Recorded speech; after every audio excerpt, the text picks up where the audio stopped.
Au nom du Père et du Fils et du Saint-Esprit. Amen. Mon Seigneur et mon Dieu, je crois fermement que tu es ici, que tu me vois, que tu m'entends. Je t'adore avec profonde révérence. Je te demande le pardon de mes péchés et la grâce de faire avec profit ce moment de prière. Ma Mère Immaculée, Saint Joseph, mon Père et Seigneur, mon ange gardien, intercédez pour moi. Aujourd'hui, nous inaugurons le mois de mai. C'est le jour du muguet, le 1er mai, spécifiquement en France. Le muguet qui est cette toute petite fleur blanche bien odorante qui fleurit en ce temps de l'année. Et le 1er mai est consacré dans de nombreux pays à célébrer en quelque sorte le travail humain. Les organisations syndicales le font pour revendiquer des améliorations de vie pour les travailleurs. Mais nous, nous allons prier Jésus. Et nous considérons non seulement, mon cher ami, le travail professionnel, mais tout type de travail.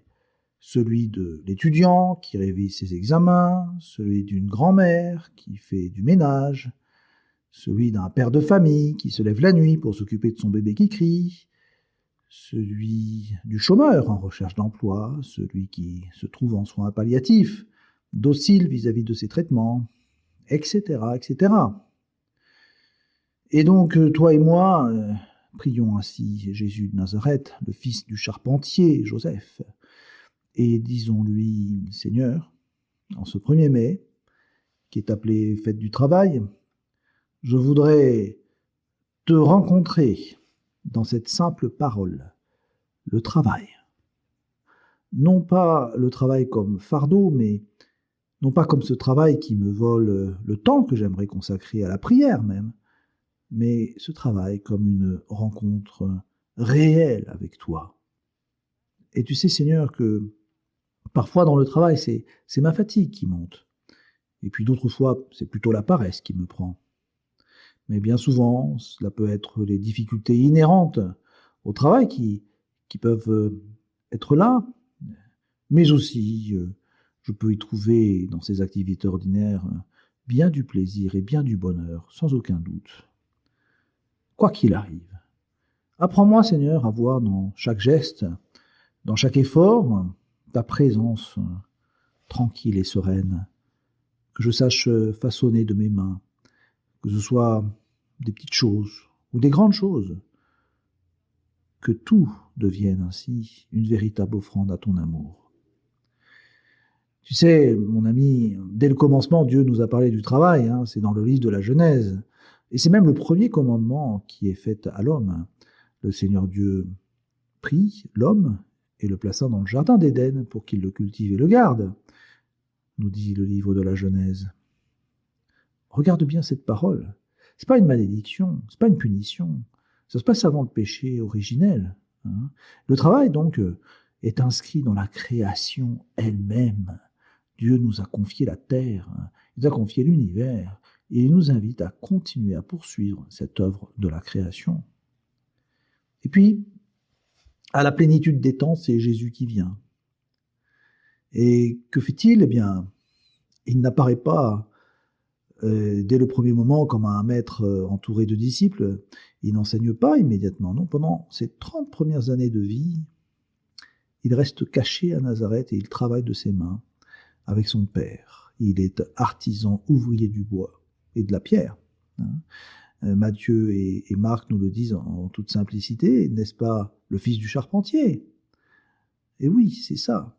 Voilà le Fils de Dieu, égal au Père en puissance, qui est occupé à tailler, à construire, à servir les besoins humains les plus ordinaires. Jésus apprend ce métier auprès de Joseph, et il connaît ainsi la fatigue d'une journée de travail, mais il sait apprécier la satisfaction d'un objet bien fait, d'une charpente qui tient, d'un travail terminé et même précis. Alors, pour moi, comment le travail devient-il un lieu de sainteté ? Comment je peux devenir saint en travaillant ? C'est une grande question. Alors, écoute un peu cet apôtre Paul qui nous dit aux Colossiens Et quoi que vous fassiez, en parole ou en œuvre, faites tout au nom du Seigneur Jésus, en rendant par lui des actions de grâce à Dieu le Père. C'est la clé. Il faut changer notre regard, il faut travailler, faites tout au nom du Seigneur. Voilà, l'offrir, en faire une prière. C'est, mon ami, je tiens à le dire et à le redire, le travail purifie et sanctifie celui qui le fait. Hein. Et j'aime prendre cette image du forgeron qui travaille le métal. Hein. Je ne sais pas si tu as déjà vu un forgeron à l'ancienne qui est au travail, mais tu peux chercher une vidéo sur YouTube si tu veux, et tu verras que lorsque le métal brut sort de la terre et qu'il arrive chez le forgeron, il est lourd, un peu opaque, mélangé un peu aux impuretés de la roche, et alors à ce moment-là, à partir de ce bloc informe, le forgeron le jette au feu, et puis les flammes le chauffent jusqu'à le rendre absolument incandescent et transformé. Et puis ensuite vient le marteau du forgeron. Il frappe, encore et encore.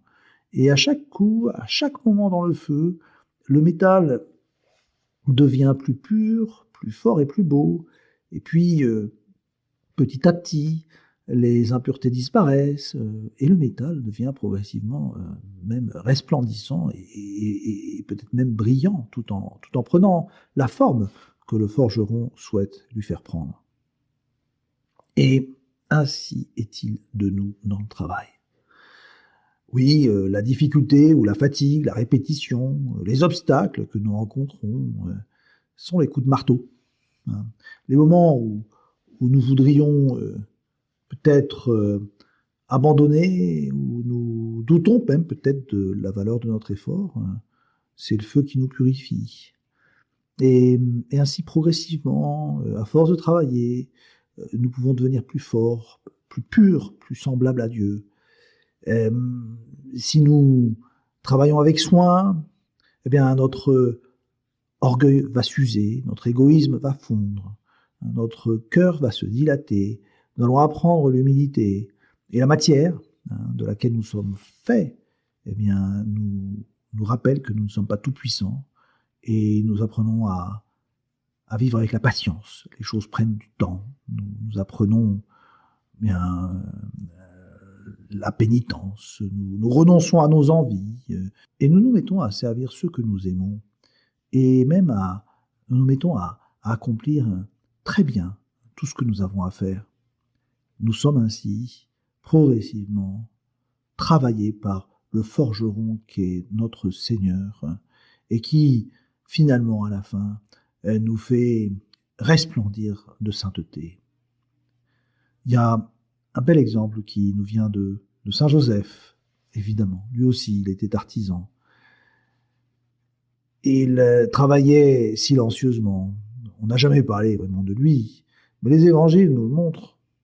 Toujours en train de faire son devoir, finalement, son devoir de père, son devoir d'époux. Il travaille pour nourrir Jésus et Marie, et on le voit, on l'imagine en train d'apprendre le métier à Jésus. Il n'est pas dans la recherche d'une gloire, il ne veut pas être reconnu. Il fait ce qu'il faut faire, caché, silencieux, et il le fait jour après jour avec excellence et avec amour pour ceux qu'il aime. C'est donc lui le modèle de l'homme qui travaille. Il le fait sous le regard de Jésus, sous le regard de Marie, et ainsi Joseph devient, après la Sainte Vierge, le saint le plus grand qui puisse exister. C'est à lui que nous nous adressons pour terminer cette prière.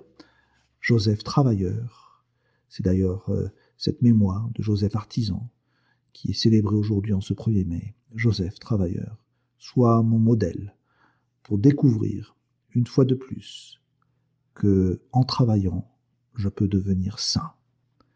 Je te remercie, mon Dieu, des bonnes résolutions, des actes d'amour et des inspirations que tu m'as communiquées dans cette méditation. Je te demande de m'aider à les mettre en pratique. Ma Mère Immaculée, Saint Joseph, mon Père et Seigneur, mon ange gardien, intercédez pour moi.